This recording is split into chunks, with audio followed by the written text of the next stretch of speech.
2 Samuel 19வது அதிகாரம் 7வது வசனம். இப்போதும் எழுந்திருந்து வெளியே வந்து உம்முடைய ஊழியக்காரர்களுடைய அன்பா பேசும். நீர் வெளியே வராது இருந்தால்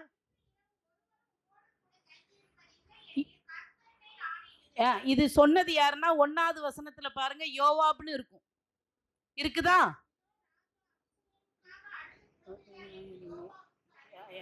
யோவாபுக்கு அறிப்பு. யோவாப் யாருன்னா தாவீதோட அத்தை பிள்ளை. சிறு வயசுல அவர் வனாந்தரத்துல இருந்தாரு, இவர் வீட்டுக்குள்ளதான் இருந்தாரு சிறு வயசுல. அதுக்கப்புறம் அந்த வசனத்துல பிற்பகுதியை வாசிங்க. நீர் சிறு வயது முதல்னு தொடங்கும் பாருங்க. அப்பொழுது உம்முடைய சிறு வயது முதல் இதுவரைக்கும், கொஞ்சம் நிதானிச்சு வாசிங்க. உமது சிறு வயது முதல் இதுவரைக்கும் உமக்கு நேரிட்ட எல்லா தீமை, இதுதான் வார்த்தை. நம்ம இங்க பாக்குறதுக்குள்ள வார்த்தை. அங்க வந்து அப்சலோம் செத்து போயிட்டாரு, அதுக்காக துக்கிச்சுக்கிட்டு இருக்காரு, வெளியே வாங்கன்னு சொல்றாரு.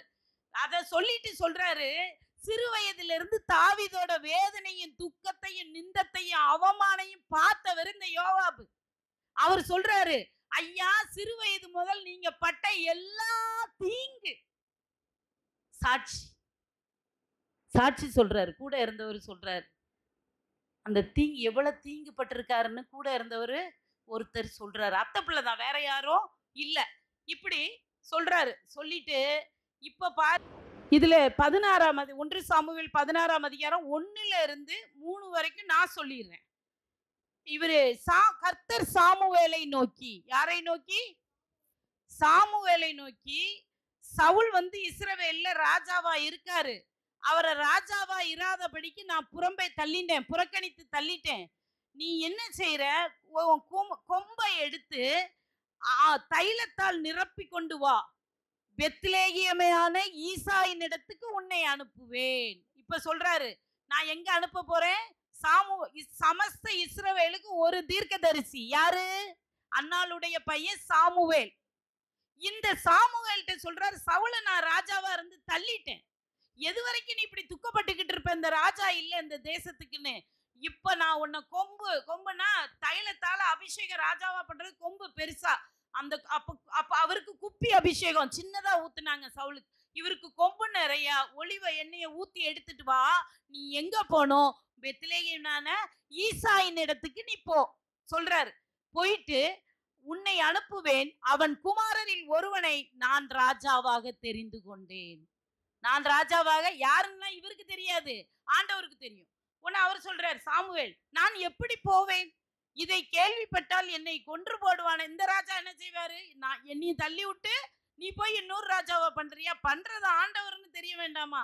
என்ன கொண்டு போட்டுருவானே அப்படின்னு சொன்னோடனே கர்த்தர் சொல்றாரு, நீ ஒரு காளையை கையில புடிச்சுக்கோ, கர்த்தருக்கு பலியிட வந்தேன்னு மட்டும் அங்க போய் நீ சொல்லு, வேற எதுவும் பேசாத இப்போதைக்குன்னு சொல்லி அனுப்புறாரு. போறாரு. ஈசாயை பலி விருந்துக்கு அழைப்பாயாக. யார? தாவீதோட அப்பாவை பலி விருந்துக்கு நீ கூப்பிடு அப்படின்னு சொல்றாரு. அப்பொழுது நீ செய்ய வேண்டியது, அப்பத்தான் நான் உனக்கு செய்ய வேண்டியதை சொல்லுவேன். அல்லேலூயா. நம்மளும் ஒரு விஷயத்தை கத்துக்கணும். ஒரு காரியம் செய்யறேன்னா தாம் தும்னு ஆதியிலே உடைச்சிடக்கூடாது. மனசுல வச்சு ஆண்டவர்கிட்ட அதை பாதத்துல வச்சு காரிய சித்தி அவரால் உண்டாயி காரியம் அவரால் நிறைவேற டைம்ல தான் நம்ம சொல்ல வேண்டியது இருக்கு. இவர் அப்ப ஆண்டவரே பாரு, நான் அது வரைக்கும் சொல்ல மாட்டேன், நீ அங்க போ அப்படின்னு சொல்லிட்டாரு. அப்ப சொல்றாரு, உனக்கு சொல்லுகிறவனை எனக்காக அபிஷேகம் பண்ணுவாயாக. யாருக்காக? யாருக்காக? ஆண்டவருக்காக. எனக்கு, நான் யார சொல்றேனோ அவனை எனக்காக அபிஷேகம். இந்த வார்த்தையை குறிச்சு வச்சுக்கோங்க. எனக்காக. ஊரே ஒருத்தனை ஒதுக்கினாலும் அவன் எனக்காக. ஒண்ணு மட்டும் புரிஞ்சுக்கோங்க, உங்களை உறவுகள் ஒதுக்கலாம், பெத்தவங்க ஒதுக்கலாம், கூட பிறந்தவங்க ஒதுக்கலாம், யார் ஒதுக்கினாலும் சரி, ஊர் மக்கள் ஒதுக்கினாலும் சரி, மக்களால் புறக்கணிக்கப்படும் பொழுது, ஒருவரும் உங்களுக்காக இல்லாத பொழுது தேவன் உங்களை அங்கீகரித்து கையில தூக்கிடுவாரு. ஹல்லேலூயா. இதுதான் உண்மை, இதுதான் உண்மை. தாவீதுக்கு அதான, யாருமே இல்லை, அவன் எனக்காக. நம்மளும் இன்னைக்கு ஆண்டவருக்காக. ஹalleluya. இப்ப பாருங்க, அடுத்து அபிஷேகம் பண்ணுவாயான்னு சொல்லிட்டாரு. ஆளை இன்னும் சொல்லல. நல்ல கவனமா பார்த்துக்கோங்க. அடுத்து கர்த்தர் சொன்னபடியே சாமுவேல் செய்து அந்த ஊருக்கு போயிட்டார். இப்போ சமஸ்த இஸ்ரவேலுக்கும் இவர் ஒரு தீர்க்கதரிசி. இவர் ஒரு ஊருக்கு இப்ப வாழாந்தாங்கோட்டைக்கு இந்த இந்த தமிழ்நாட்டுக்கே ஒரு தீர்க்கதரிசி ஆண்டவர் வச்சிருக்காரு. அவரு வாழாந்தாங்கோட்டைக்கு இங்க நம்ம சர்ச்சுக்கு வராரு. நம்ம எல்லாம் போய் அவரை எப்படி எதிர்கொண்டு கூட்டிட்டு வருவோம்? அவர் பேசினா ஆண்டவர் பேசின மாதிரி ஆண்டவர் அவருக்கு தான் சொல்லுவாரு. நீங்க அவரை போய் எப்படி கூட்டிட்டு வருவீங்க? எப்படி கூட்டிட்டு வருவீங்க? ஆடி பாடி தாளம் அடிச்சு மோளம் அடிச்சு சந்தோஷமா கூட்டிட்டு வருவீங்கன்னு வச்சுக்கோங்க. இங்க என்ன போட்டிருக்குன்னு பாருங்க. அப்படியே 361 பக்கத்துல முத வரிய பாருங்க. அப்பொழுது தத்தளிப்போடு போய் ஊர்ல இருக்கிற பெரியவங்க எல்லாம் எப்படி கூப்பிட போனாங்களாம்? தத்தளிப்போட பயந்து பயந்து, ஐயோ ஐயோ இவரை கூட்டிட்டு வந்தா இந்த மனுஷன் எதுக்கு நம்ம ஊருக்குள்ள வந்தாரு? இவர் ஏதாவது செஞ்சுட்டு போக சவுல் ராஜா நம்மளை கொண்டு போட்டானா என்ன பண்றது அப்படின்னு சொல்லி பயந்து தத்தளிப்போட போய், நீர் வருகிறது சமாதானமா? நீங்க எங்க ஊருக்குள்ள வந்தது எங்களுக்கு சமாதானமா? வேற எதுவும் இல்லையே அப்படின்னு கேக்குறாங்க. அதுக்கு அவர் சொல்றாரு, சமாதானம் தான், காலை கொண்டு வந்திருக்கேன், பலியிட வந்திருக்கேன். நீங்கள் உங்களை பரிசுத்தம் பண்ணி கூட என்னுடனே கூட பலி விருந்துக்கு வாருங்கள். மேலும் எல்லாத்திட்டையும் சொல்லி முடிச்சுட்டு ஸ்பெஷலா தாவீது அப்பா கிட்ட வராருன்னு, ஈசாயையும் அவன் குமாரரையும் பரிசுத்தம் பண்ணி அவர்களை பலி விருந்துக்கு அழைத்தான். 7 பிள்ளை இருக்குல்ல, ஈசாய் உன் 7 பிள்ளைகளை கூட்டம். ஏன்னா ஈசாய்ங்கிற வார்த்தையை மட்டும் சொல்லியிருக்காரு ஆண்டவர். உன் பிள்ளைகளை கூட்டுவா. எந்த பிள்ளைன்னு தெரியாது. அப்புறம் அவர்கள் வந்த போது முதல்ல எலியாப் வந்து நிக்கிறான். அவனை பார்த்தா இவங்க எல்லாரும் படை வீரர்களா இருக்காங்க. உருவங்கள் எப்படி இருக்கும்? ஜாண்டிக்கா இருப்பாங்க, அழகா இருப்பாங்க, உருவத்துல தோற்றத்துல. பார்த்த உடனே கர்த்தரால் அபிஷேகம் பண்ணப்படுபவன் இவன் தானாக்கும் என்றான். கர்த்தர் சாமுவேலை நோக்கி சொன்னாரு, என்ன நீ பார்த்த உடனேயே முடிவு பண்ணிட்ட? நீ இவனுடைய முகத்தையும் இவனுடைய சரீர வளர்ச்சியும் பார்க்க வேண்டாம். நான் இவனை புறக்கணித்தேன். மனுஷன் பார்க்கிறபடி நான் பாரேன். மனுஷன் முகத்தை பார்ப்பான், கர்த்தரோ இருதயத்தை பார்க்கிறார்னு கடவுள் பேசுறார். ஹல்லேலூயா. என்ன நீ உருவத்தை பார்த்து எடை போட்டுட்டு இருக்கிற? இவனை நான் புறக்கணிச்சிட்டேன், இவன் கிடையாது. 2வது பிள்ளை வாரான். இவன் வந்து அப்பா சொல்ல தட்டாதவர். அடுத்தவர் எலியாப் வந்தோடனே அபினதாப்பு வராரு. அவர் அழைத்து இவன் தானாக்கும், இவனும் இல்லையப்பா அப்படிங்கிறார். 3வது பையன் வரான், சம்மா. சம்மா வந்து தாளந்துகள் நிறைந்தவன். ஒவ்வொரு பேருக்கும் ஆண்டவர் அர்த்தம் வச்சுதான் எழுதி வச்சிருக்காரு. தாளந்துகள் நிறைந்தவன். அவன் வந்து நிக்கிறான். இவன் தானா? இவனும் இல்ல. 7 பிள்ளையும் இப்படி போயிருச்சு. அப்புறம் இவருக்கே சோர்ந்து போயிட்டாரு. என்ன பண்றது அப்படின்னு பார்த்துட்டு இப்ப என்ன நடக்குது?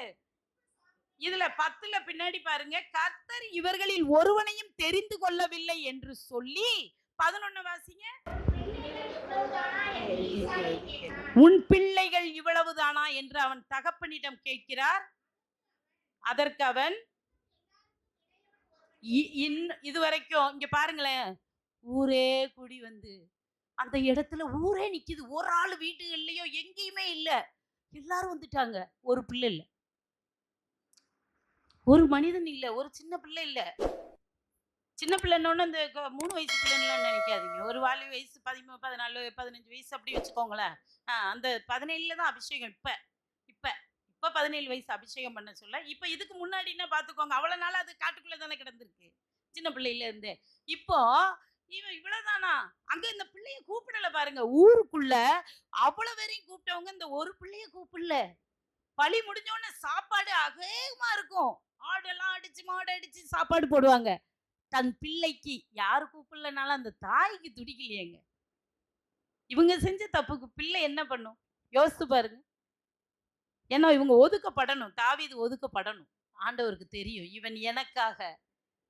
அதனால இப்ப சொல்றாரு, என் பிள்ளை இன்னொருவன் இருக்கிறான், இளைய மகன். எல்லாருக்கும் இன்னைக்குதான் வாயை துறக்காரு அவர். எல்லாருக்கும் இளைய மகன் ஒருவன், இளையவன் மகன் கூட சொல்லல, இளையவன் ஒருவன் இருக்கிறான். எப்படி வசதி படைச்ச ஒரு வசதியான வீட்டு ஜமீன்தார்னு வச்சுக்கோங்க. இவரு என்ன செய்யறாரு? ஆடு மேய்க்க என் பிள்ளைன்னு சொல்றாரு. சொல்லுங்க. இப்போ இந்த இந்த வார்த்தையை நல்லா பிடிச்சுக்கோங்க, குறிச்சு வச்சுக்கோங்க. எனக்காகன்னு சொன்னதுக்கு அப்புறம் இந்த வார்த்தையை பிடிச்சு வச்சுக்கோங்க. அடுத்த வரி தத்தளிப்பு அங்க சொன்னேன். இப்போ இங்க என்னன்னா, ஆள் அனுப்பி அவனை அழைப்பி. எல்லாரும் உட்கார்ந்துட்டாங்க. எல்லாரும் பந்தியில என்ன செஞ்சுட்டாங்க? உட்கார்ந்தாச்சு. இவர் சொன்னாரு. இவர் வயசு என்ன? அந்த பையனோட சின்ன வயசு என்ன? அவர் சொன்னாரு, அப்படி ஒருத்தன் இருக்கானா? ஆளை அனுப்பி வனாந்தரத்துல போய் அவனை கையோட கூட்டிட்டு வா. அவன் வர்ற வரைக்கும் நான் உட்கார மாட்டேன். பந்தியில உட்கார மாட்டேன். அடுத்து வந்துட்டான் வந்துட்டான். இங்க இங்க வந்து சிவந்த மேனின்னு போட்டிருக்கு. மூல மொழி எபிரேயத்துல வந்து சிவந்த மேனி இல்ல, முடி இருக்கு இல்லையா, சிவந்த முடி, செம்பட்ட முடி. வனாந்தரத்துல அந்த மண்ணுக்கும் அந்த மண்ணுக்குள்ளே புள்ள உளையான சேற்றுக்குள்ள கிடந்து கிடந்து கிடந்து முடி செம்பட்ட பாஞ்சு போச்சு. அடுத்து அழகிய கண்களும் நல்ல ரூபம். இதுதான் அழகு. சிவந்த மேனின்னு சொன்னாங்கல்ல, அது இங்க இருக்கு. ரூபம் உள்ளவன்னா நல்ல ஸ்ட்ரக்சர், பாடி ஸ்ட்ரக்சர், பார்க்கிறதுக்கு ஒரு ஆண்மகன் எப்படி இருப்பானோ அந்த ஒரு அழகு. அடுத்து இப்ப குறிங்க இந்த வார்த்தை. அப்பொழுது கர்த்தர், இவன் தான். எப்படி சொல்ற? நம்ம நார்மலா வாசிக்கிறீங்க, இதை வாசிக்க சொல்ல எப்படி சொல்லணும்? அப்பொழுது கர்த்தர் இவன் தான், அப்படி சொல்லணும். இவன் தான். வார்த்தை ஜீவன் உள்ளது, ஆவியா இருக்கிறது. இவன் தான். நீ எழுந்து இவனை அபிஷேகம் பண்ணு.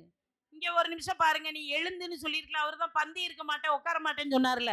இங்க எழுந்துன்னு ஏன் ஆண்டவர் சொன்னாரு? நம்ம வாசிக்கும் பொழுது கடக்குன்னு ஓடிடுறோம் பாருங்க.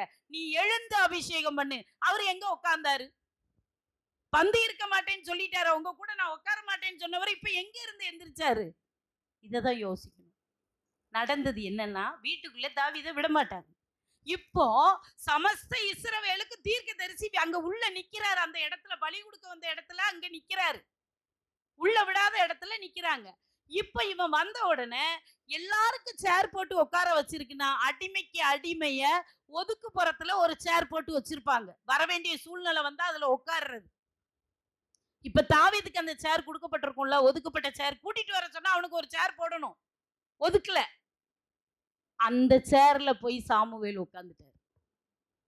அந்த சேர்ல போய் சாமுவேல் உட்கார்ந்து இருந்தாரு. இப்ப சொல்றாரு ஆண்டவர், நீ எழுந்து இவனை அபிஷேகம் பண்ணி. இவன் தான். அனாதையா விட்டுருந்தாங்க, அனாதையா விட்டுருந்தாங்க. ஊரே கூடி நிக்குது. பந்தி எடுத்து பிள்ளைய கூட்டு வர்றதுக்கு வழி இல்லை. ஆண்டவர் சொல்றாரு, இவன் எனக்காக, இவன் எனக்காக. நீங்க எல்லாம் ஒதுக்குனீங்க. இவன் என்னால் தெரிந்து கொள்ளப்பட்டவன். தாயின் கருவிலே எனக்கு அவர் தேவனாய் இருக்கிறார்னு சொன்னார் பாருங்களேன்.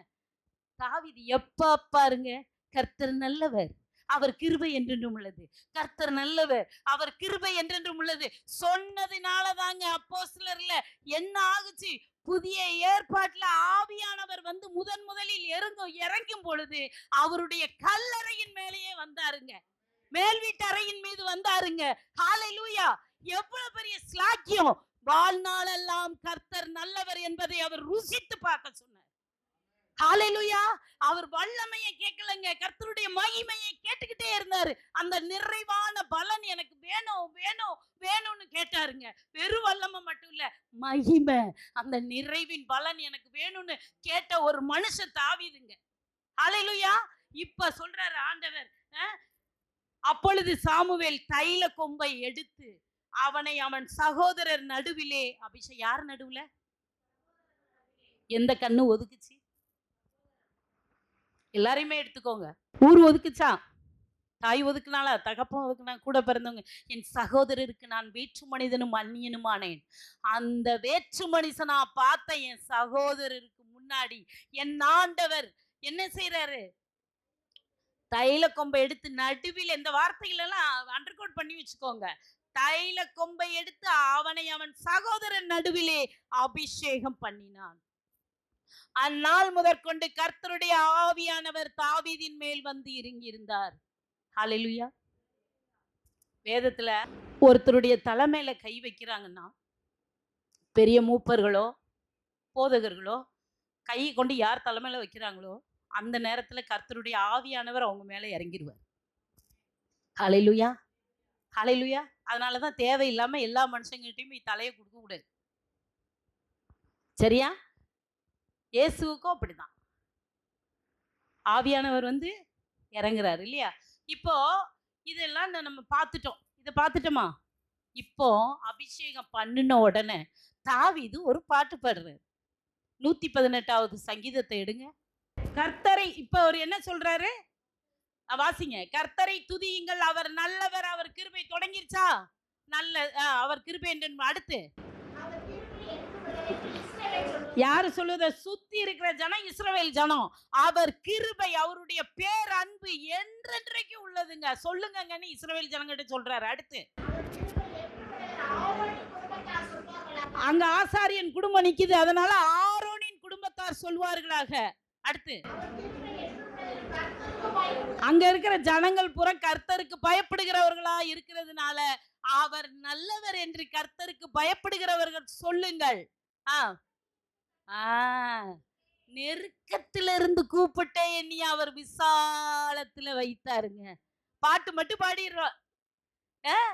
என்ன பாட்டு? விசாலத்தில் வைத்தீரே பாடுறோம்ல, நெருக்கத்தில இருந்து பாடுறோம்ல, இதுதான் அது. நான் நெருக்கத்துக்குள்ள இருந்தேங்க, என்னைய விசாலத்துல திறந்த வாசல் எனக்கு உண்டு பண்ணி வச்சீங்களே. கர்த்தர் என் பட்சத்தில் இருக்கிறார், நான் பயப்படேன்.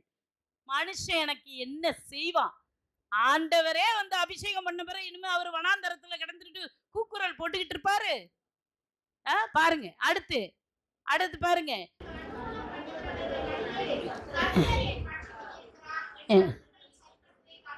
சரி, இப்போ இது நல்லா படிக்கணும். வேதத்துல நடுப்பகுதி இந்த அதிகாரம், பைபிளுக்கே நடுப்பகுதி இந்த அதிகாரம், 118வது அதிகாரம். அந்த அதிகாரத்துல நடுவசனம் இந்த 8வது வசனம். அந்த நடுவசனத்துல நடு வார்த்தை கர்த்தர் யெகோவா தேவன். ஹல்லேலூயா.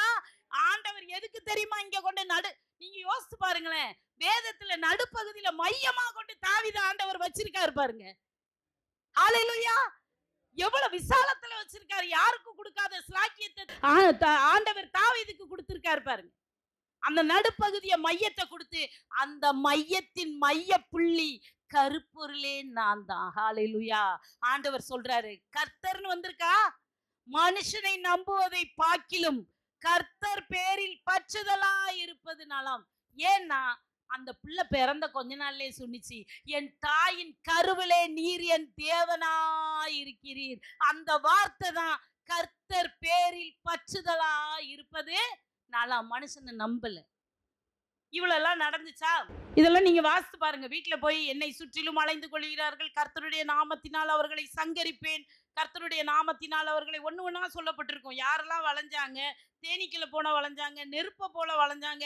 கர்த்தருடைய நாமத்தினால் அவர்களை சங்கரிப்பேன். நான் விழும்படி நீ என்னை தள்ளினாய், நான் விழும்படி நீ என்னை தள்ளினாய், கர்த்தரோ எனக்கு உதவி செய்தார். நீ வேணா என்ன வேண்டான்னு என் தாயின் தகப்பனும் என்னை கைவிட்டு தூக்கி போட்டிருக்கலாம். என் தகப்பன் என்னை பிள்ளையாய் தத்தெடுத்து கொண்டார் அப்படின்னு சொல்ற. கர்த்தர் என் பெலனும் என் கீதமுமானவர், அவரே எனக்கு ரட்சிப்புமானவர். நீதிமான்களுடைய கூடாரங்கள்ல கம்பீர சத்தம் உண்டு. ஹல்லேலூயா. பராக்கிரமமா அவர் என்னோட இருக்கிறாரு. கர்த்தரின் வலதுகரம் உயர்த்தி இருக்கிறது, கர்த்தரின் வலதுகரம் பராக்கிரமம் செய்யும் அப்படின்னு சொல்லிட்டு நான் சாவாமல் பிழைத்திருந்து கர்த்தருடைய செய்கைகளை விவரிப்பேன். கர்த்தர் என்னை வெகுவாய் தண்டித்தும்னு போட்டிருக்காரு. இது அறியாம சொன்ன வார்த்தை. கர்த்தர் அவரை தண்டிக்கல, கர்த்தர் அவரை வேதனையில ஒரு வார்த்தை சொல்லியிருக்காரு, அவ்வளவுதான். அது அறியாம சொன்ன வார்த்தை. ஆனாலும் என்னை சாவுக்கு ஒப்பு கொடுக்கவில்லை அப்படின்னு சொல்லிட்டு, நீதியின் வாசல்களை திறவுங்கள், நான் அவைகளுக்குள் பிரவேசித்து கர்த்தரை துதிப்பேன். கர்த்தரின் வாசல் இதுவே, நீதிமான்கள் இதுக்குள் பிரவேசிப்பார்கள். இதுக்கு என்ன அர்த்தம் தெரியுமா? நீதியின் வாசல்களை திறவுங்கள்னு போட்டிருக்குல்ல. பழைய ஏற்பாட்டு காலத்துல பாவம் செஞ்ச ஆடு கிரயத்துக்கு வாங்கிட்டு போய் என்ன செய்வாங்க? ஆசரிப்பு கூடாரத்துக்கு கொண்டு போய் ஆசாரியன் கையில ஒப்படைச்சு ஆடு தலையில கைய வச்சு தன் பாவத்தை சொல்லி ஆட பலி கொடுப்பாங்க தானே. தாவீதுக்கு யார் பலி கொடுத்திருப்பா? ஒரு காலமும் தாவீதுக்குன்னு பலி கொடுத்தது இல்ல. ஆசாரிப்பு கூடாரத்து வாசல் பக்கம் கூட அந்த மனுஷன் வந்தது இல்ல.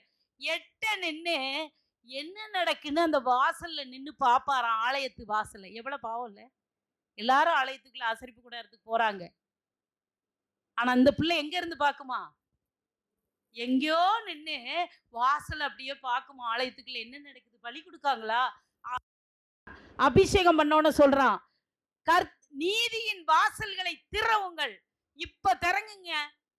என் ஆண்டவர் கட்டளைகளை நிறைவேற்றுகிறவர். அந்த வாசலை திறவுங்க, நான் அவைகளுக்குள் பிரவேசித்து கர்த்தரை துதிப்பேன். அன்னைக்கு ஆலயத்துக்கு எங்கேயோ நின்று பார்த்தேங்க. இன்னைக்கு நான் அந்த நீதியின் வாசலுக்குள்ள போவேன், நான் ஆண்டவரை போய் துதிப்பேன். கர்த்தரின் வாசல் இதுதான், நீதிமான்கள் இதுக்குள் பிரவேசிப்பார்கள். அவனுக்காக ஒரு ஆடும் பலி கொடுக்கப்படல. பிள்ளை பாவம் செய்யாதபடிக்கு அது எங்கேயோ கிடக்கு. ஆனா அந்த பிள்ளை நீதிமான். நீதிமான்னு தன்னை சொல்லுது. கர்த்தரின் ரத்தம், இயேசுவின் ரத்தத்தால கழுவப்பட்டவங்க நீதிமான் நமக்கு தெரியும். இந்த தாவீதுங்கிற தீர்க்கதரிசிக்குள்ள ஆண்டவர் எவ்வளவு ஒரு வெளிப்பாடை கொடுத்திருக்காரு பாருங்க. நீதிமான்கள் இந்த வாசலுக்குள்ள பிரவேசிப்பாங்க. இன்னைக்கு ஆலயத்துக்குள்ள வந்து உட்கார்ந்துருக்கோம். நாம் இயேசுவின் ரத்தத்தால கழுவப்பட்ட நீதிமான். அதனாலதான் உள்ள வந்து உட்கார்ந்துருக்கோம். இந்த ஸ்லாக்கியம் பல பேருக்கு கிடைக்க மாட்டேங்குது. ஹல்லேலூயா. அதனாலதான் சொல்லுது, ஞானஸ்தானம் எடுத்து தண்ணியில முழுகி ஆண்டவரை ஏற்றுக்கிட்டு அந்நிய பாஷை பேசிட்டு வீட்டில் உட்காந்துக்கிட்டு இருந்தா என்ன பண்றது? நிறை குறைகளோ எதுவா இருந்தாலும் அதெல்லாம் பார்க்கக்கூடாது. மனுஷங்களையெல்லாம் பார்க்கக்கூடாது. எந்த சூழ்நிலையிலையும் கர்த்தரை மட்டும்தான் நம்ம பார்க்கணும். ஹல்லேலூயா. அப்போ இவர் சொல்லிறாரு. சொல்லிட்டு, எனக்கு விடுதலை கொடுத்தீங்க, நான் பேசின வார்த்தையெல்லாம் நீங்க கேட்டீங்க ஆண்டவரே. இப்பதான் தலைப்புக்கு வாரோம். வீடு கட்டுகிறவர்கள் ஆகாதென்று தள்ளின கல்லே மூளைக்கு தலைக்கல்லாயிடுச்சு. ஹல்லேலூயா. இயேசுவையும் தள்ளி தான் விட்டாங்க. அந்த கல்லு தான் என்னாச்சு? தலைக்கல்லா மாறுச்சு. இங்கேயும் இவ சொல்றா தாவீது, வீடு கட்டுகிறவர்கள் இவங்க எல்லாரும் என்னைய ஆகாதுன்னு தள்ளிட்டாங்க.